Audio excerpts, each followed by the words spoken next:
Hi, my name is Lucy Becker, and today I'll be teaching my student Jay Cowd some basics of the violin. We're going to talk about how to hold the instrument, how to properly hold the bow, and some basic techniques. So here's your violin. Okay, so when starting to play the violin, some really important things are some just basic vocab words about the parts of the instrument. So if you're holding it face down, you have right here, starting from the top, you have the scroll, and that's the little swirly part. It was actually named after a plant. Here we have the pegs, tuning pegs, and you use these only when you're tuning from a bigger interval. So sometimes with weather changes, our strings stretch and tighten a lot, which makes for harder tuning issues. So you use the pegs to tune anything a half step or more. Then we have the 4 strings here, and below the strings we have this long piece of black wood called the fingerboard. After that, moving down, this piece of light brown wood right here, this is the bridge, and that's what the strings rest on to get an angle so that you can play with your bow. If the reason the bridge is angled like so is because if the bridge was flat, all the strings would play at once. So you have the bridge so that we can equally play on each string one at a time. And down here is the tail piece, right here, and that's where the fine tuners are. And we use the fine tuners only to tune really small intervals, so even just quarter tones of a pitch away when you're tuning. And right here is the chin rest. So pretty basic parts of the violin there. Let's talk about putting a shoulder rest on a violin. So go ahead and grab your shoulder rest. Okay, so when you hold your shoulder rest parallel to the ground, you notice that there's like a pretty cushioned spongy part right here, and then there's a wooden part here. And we call these two the legs right here. There's a short leg and there's a long leg. And the nice thing about shoulder rests is that they're very individual in that you can adjust them for people who have longer necks or shorter necks or just differently shaped bodies like we all do. So generally, I've adjusted it to a pretty general place for most people, so we can fix that if necessary. So the shorter leg of the shoulder rest, if you hold your violin like this, away from you. You're going to take the shorter leg and put it on the right bottom half. Just hook it on there, the violin, just like that. It'll stay on there by itself. It should. Great. Okay. And now you're going to take the longer leg around the bottom of it like this. Let's see. And you're going to slowly slide it on until you feel a good amount of tension. It should be about parallel to the other leg, like this. Let's see how yours looks. It looks great. Awesome. Okay, so one really important thing about holding the violin is that you always, when you put your instrument up, you're always going to start from above and bring it down on your neck from above instead of coming from below. Because when you come from below, your instrument has a kind of tendency to lay low like that. And if you think about it, when your instrument's low like that, gravity is working entirely against you. So like you're just like, and it could just end really badly. So you always come from above. There, yeah, that looks great. Which then allows your scroll down here to be parallel to the ground or a little bit higher, which will help your posture as well. So let's see. Yeah, that looks great. Does that feel comfortable? Okay, great.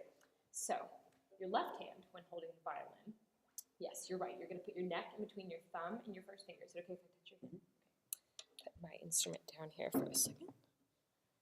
Great. So put that hand right back up there. Yeah, and something my teacher told me at a really young age was to imagine that I'm holding any sort of small round-shaped ball, like a ping pong ball, like even a little egg, cradling an egg in your hand. So like, imagine what that would feel like. Yeah. So with that being said, the reason for that is because they don't want our palm on the neck of the violin. When you have your palm on the neck of the violin and you're holding it like this, you're just stiff. You're just stiff. You don't have much control. It's really stiff. And when you have that space there, feel how freely you can move. Yeah, that's great. And that'll help for shifting and changing strings and things like that. Yeah, that looks great. Let's see, so hold that up there for me again. Excellent. Yes, that's great. Okay, so should we talk about holding the bow? Bow position? Okay, you can go ahead and put your instrument down for a second. All right, so bows have a few very basic parts to them. You can just set it on the ground if you want. That's perfect. So bows have a few basic parts to them. As you might imagine, this is the stick. the long piece of wood, that's just the stick, and right here, the part with the tip on the end is the tip. So pretty easy to remember here. There's some aluminum winding here and sometimes a little kind of piece of rubber here, and those act as guidelines for where some of your fingers will go, along with old-fashioned decoration for the bow. And then this black rectangular piece right here is the frog. So I don't know why it's called that, but I've always thought it's a pretty funny name. Okay, so first, when you're holding the bow, you're going to bend your thumb, your right thumb, yes, and you are going to, right by this metal piece on the frog, you're going to bend your thumb and put it just right adjacent to it. And this is the only part of your hand or finger that will ever touch the hair of the bow. Okay. Yeah, it's always bad to touch the hair of the bow because then our finger oils and things like that will get in the hair and make it a lot harder to play on the instrument, and along with damaging the bow. So, okay, you have that thumb there. Just bend that. Yeah, you can hold the stick with the other hand. Great. Okay, and now you're going to take your middle and ring finger, and you're going to wrap it around the frog. Just kind of let him sit on there. You notice how there's like a little divot in there? Just a little. Yeah. Let's see. Yeah, that's great. Okay, cool. And then you're going to take your pinky, just kind of like wiggle it around a little, just make sure it's nice and bent. You're going to bend it and just set it right on top. Okay. Should be pretty comfortable. And then with your first finger, kind of by this rubbery part, sometimes on the aluminum part, if you have really long fingers, you're going to kind of wrap it around and give it a little hug. So like that? Yeah, that looks great. So hold that up for me. You can use your other hand to hold the tip of the bow if you'd like. All right. So one thing that's really important, go back that way for me. Yeah, hold that tip. Great. One thing that's really important about holding the bow with your right hand is that you keep all knuckles bent and relaxed. Yeah, so it's definitely a different feeling for someone who doesn't have experience with string instruments. But it's really important to just always stay just loose, because you'll use the weight of your hand and arm to your advantage when playing the violin. So let's go ahead and pick up your violin again. And we'll always come from above. Yes. And the last important thing that I forgot to mention is tightening the bow. So before you play, you're going to turn this tip right here. You're going to turn it about 1, 2, 3, a good 4 full rotations, sometimes 4.5. And you're going to see if your pinky can fit pretty comfortably. Yeah, it's about good. Let's see how yours looks. Yeah, that looks great. For certain styles, like older, more traditional classic music, like Bach, classical music, sometimes they tighten the bow even more so they can be really bouncy and light like that. Okay, so go ahead and put your violin up from above again. Great. Okay. So watch that hand. Stay nice and relaxed. Just go ahead and do that motion a little bit. Great. Okay. So now let's go ahead and take our bow hold and just set it on the strings. Okay. Check that pinky that it's bent. Great. Okay. So now let's just do a few bow circles.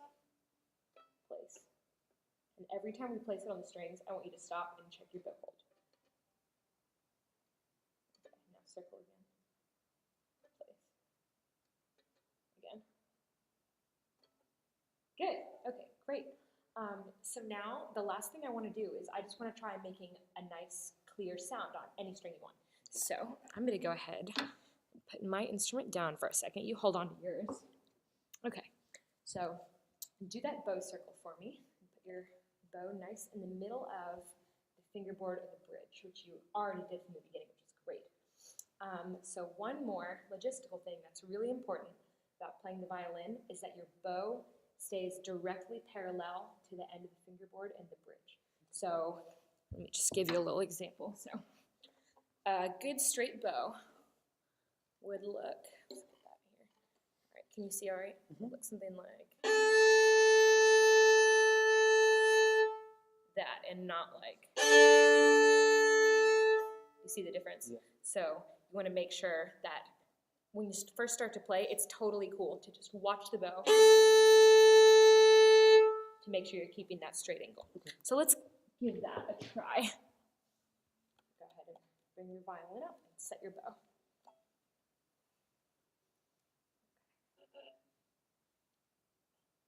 Good. Okay, go ahead and give it a shot.